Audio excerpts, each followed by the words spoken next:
नैतिकता दृष्टि तो स्वास्थ्य मंत्री को तुरंत बरखास्त करवा दरकार मुख्यमंत्री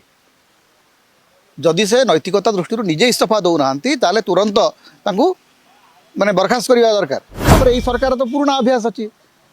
तदंत हम तदंत रिपोर्ट कुआड़े हजिज आज मुख्यमंत्री जाकर घोषणा करदे 2 दिन पर भूली जाते नैतिकता दृष्टि तो स्वास्थ्य मंत्री को तुरंत बरखास्त करवा दरकार मुख्यमंत्री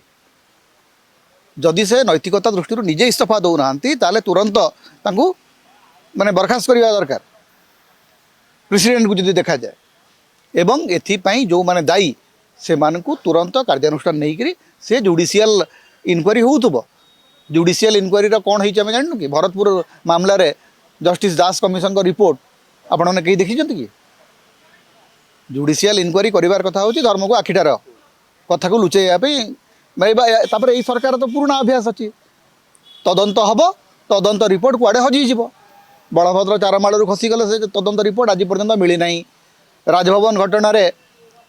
पूरी राजभवन रे तत्कालीन राज्यपाल पुओ माड़ मारे तार रिपोर्ट जना ना चिकिटी मद मृत्यु मामलार रिपोर्ट जना ना भरतपुर थाना रे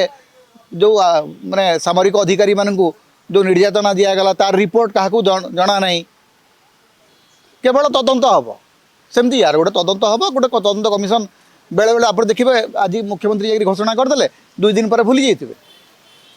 चिकिटी मद मृत्यु मामलें आप देखिले प्रथम कहले आरडीसी स्तरीय तदंत हम तापर कहले ना आरडीसी तदंत करेंगे ना सेटा